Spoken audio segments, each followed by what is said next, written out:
All right, everybody, we're going to move on to pattern 2. Remember, once again, we're going to look at the first 3 patterns today. Now, I know this is the very first time we've all diagrammed, so I'm just trying to go very slowly, give you some real simple sentences. But you're going to find pattern 1, 2, and 3 all kind of are related, once again, because they all have be verbs. So as the linguists looked at our language, they realized whenever we have a be verb, we have 3 possible patterns. And so the second pattern we have, if we don't have an adverb of time or place, the second pattern we have is we have an adjective, which is going to follow this be verb. All right, so we're going to start off with a noun phrase, which is basically, great, which is our way of saying it's a subject. We have our be verb again. Once again, there's that listing of be verbs in case you need to. You kind of get used to finding them, but there's our be verb. But then after the be verb, this time we show up with an adjective. Now, we have a special name for this adjective. When I would teach this to my 9th graders years ago, I would use the traditional name of what we call predicate adjective. A predicate adjective. Basically, what that means is we have an adjective sitting in the predicate half of the sentence. We have the subject half and the predicate half, which is the verb and on. And so we have this adjective floating way out here in this predicate part. But what's happening is he actually is modifying the subject. So our author is going to use a different term. She's going to refer to it as the subject complement. This word complement with an E, not with an I. When you compliment someone with an I, that means you're saying something nice. When you compliment with an E, that means to complete. So what's basically happening is we're completing the subject. So this adjective is actually completing the subject because it's actually saying something about that subject. So we start off with, once again, our basic form of separating our subject from our verb. So let's get our noun phrase in here and our to be verb. So a predicate adjective is not like a traditional adjective, because a traditional adjective would connect to the noun and be underneath the noun on a slanted line. But instead, what's going to happen is it's actually going to be up on the main line. It's a predicate adjective. It's a special kind of adjective. So really, the order that you see it here, up here is noun phrase, be, and then an adjective. We're going to show that this adjective is special by putting him up here. So he gets to sit up here. What we're going to do is we're going to draw a slanted line. It's going to lean towards the subject, and then the adjective is going to sit here.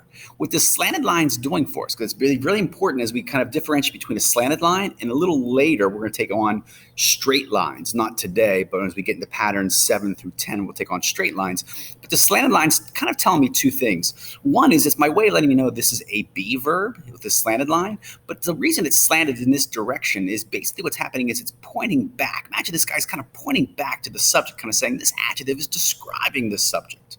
You also notice that it does not pass through. So Baynard is reminding us that it does not pass through. So the only line it actually goes all the way through is this line here, which separates the subject from the verb, or the subject from the predicate. This line here just simply stops. So it's slanted and it stops here. Okay? So let's take on an example sentence. If we said, excuse me, the cost of a college education is outrageous. All right, so here's our basic form that I'm anticipating. I can see this to be verb is. I can see that I have a subject. My subject is multiple words. So we're looking for a noun phrase, not a prep phrase. The subject can never be in a prepositional phrase. So even though we see college education, that's not what we're saying is outrageous. It's not college education is outrageous. And so I can't choose something in a prep phrase. I've got to choose that word cost. So cost is my subject. Is my to be verb, and then outrageous now becomes this predicate adjective. Basically, it's going to follow that to be verb is, and it's actually modifying that word cost. And then I add in, here's the cost, a little determiner for the cost. Once again, a slanted line. Everything's kind of going in the same parallel direction. Here's my prepositional phrase of a college education. Remember, we always anchor to the first and the last word, so of and education. Even though college is a noun, it's working as an adjective describing what kind of education. So I'm going to put this underneath that word cost. I'm going to hide this thing. It's driving me nuts. So what's happening is it's next to the word cost. And when you're dealing with a prep phrase, oftentimes you have to kind of look and see what it's next to, because that might be the hardest part about this early diagramming is figuring out where do I put these prepositional phrases. Is it next to the word is, or is it describing the word cost? So I always try to begin with what word it follows. So if it follows the word cost, I start there and say, well, is it the cost of a college education? I'm like, yeah, that makes sense. So I'm going to build off that with the word of, and then across with education. It's not of and a, but of and the last word education. So let's get those guys in here. And then I'd have these words describing education. Here's a determiner a, and here's an adjective college. So it's a and also college education. All right, so here's a pattern 2. I know that because the top line shows me a subject, a to-be verb, a slanted line, and I go right into an adjective. Another example. These sentence diagrams are archaic yet fun. I know, they are. All right, so here's our basic structure. I'm anticipating. Here's my subject diagrams. Here's my to-be verb are, except this time I don't have only one adjective. I have 2. That can be a problem, because I only have space for one, and you can only put one word on that line. I can't put archaic yet fun all together, even though they are working as an adjective. And this doesn't change the pattern. I'm going to repeat that to you. This does not change the pattern. This is not a noun phrase be adjective adjective. This is a noun phrase be adjective. That's why I have them here in colors. Think of them as just simply categories. Here's your noun phrase category. Here's your be category. Here's your adjective category. And so if I look at it, it doesn't matter if I have 2 adjectives, 1 adjective, or 1,000 adjectives. It's still treated as just simply the single adjective category.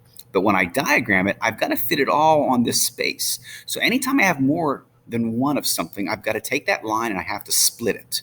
So once again, I've just got to split it. It doesn't change the pattern. I just simply have to split that slot in 2 now. So I'm going to take this line and basically split it. So here's what a split looks like.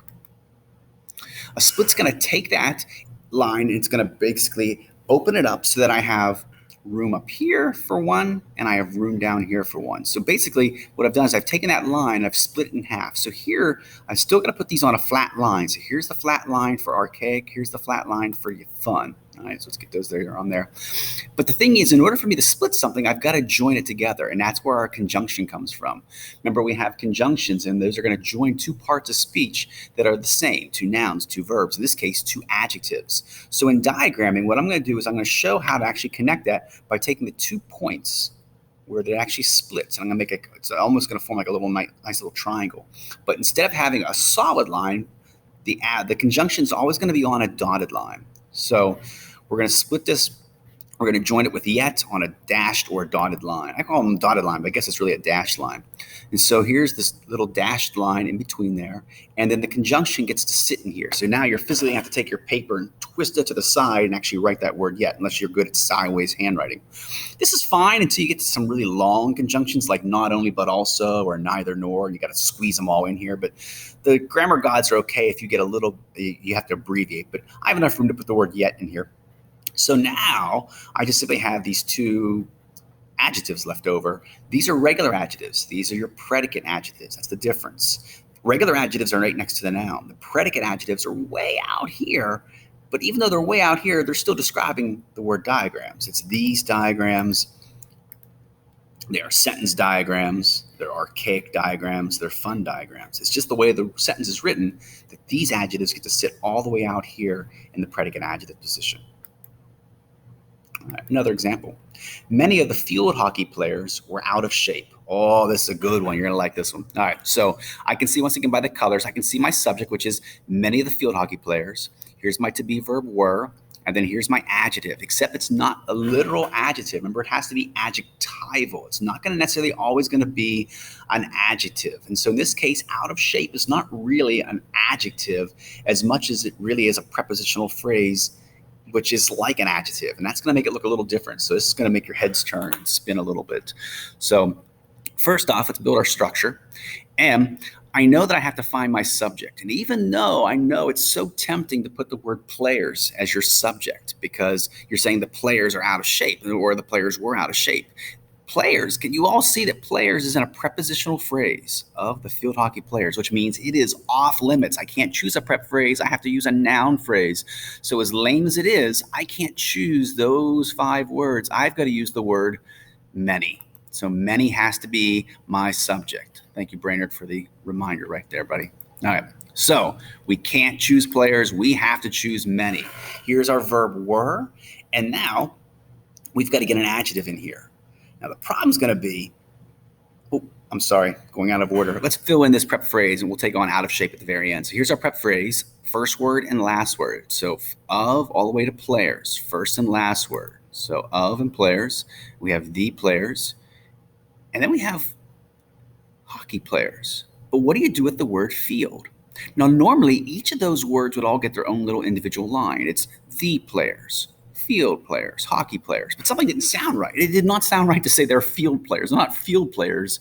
They're hockey players. But what kind of hockey?